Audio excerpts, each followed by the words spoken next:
Hi boys and girls. Today we're going to do the same kind of thing that we did yesterday, except we're going to do it with circles to show 10 friends. So this time we're only making 10 friends.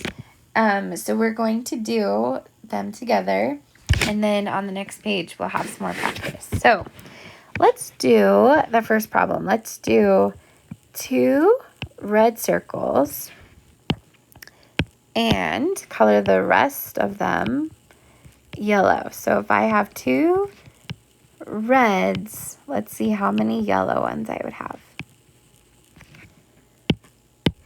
1, 2, so we're going to put 2. 1, 2, 3, 4, 5, 6, 7, 8. So 2 and 8 are my 10 friends. Okay, now let's color 3 red ones.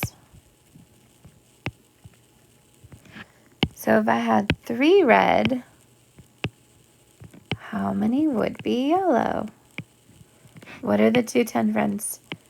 3 and 7. So 3 and 7 make 10. Okay. Let's do, how many should we do this time?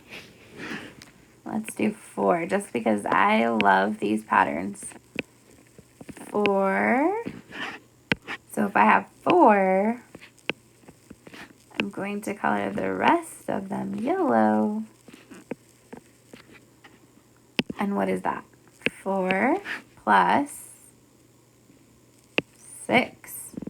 Good. Okay, now let's do, since we've done 2, 3, and 4, what should we do now? Oop. We should do 5. Let's do 5. 1, 2, 3, 4, 5.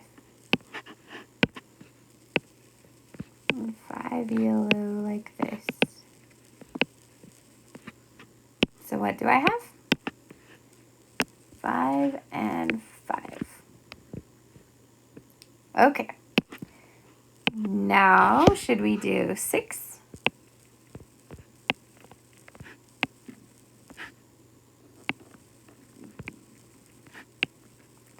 So if I have 6 red, how many yellows would I have? 4, right? 6 and 4. And the last one, let's do 7 and 3. So let's do 7 and 3. Nice job. Let's look and see what we have on the back. Oh, these are number bonds. So all of them are going to be 10 at the top, and then you just have to write what the missing 10 friend is. So if I have 10 and one part is 6, the other is going to be 4. So it's the same thing. So 10 at the top, 3 on this side, so it's going to be 7. I'll do a couple more with you, and then I want you to finish the rest on your own, because you should be able to know the 10 friends now on your own. So we have 1 and 9. So I'll do one more with you. 8 and 2. Okay, so you find these 10 friends on your own, and then turn it in and start Dreambox.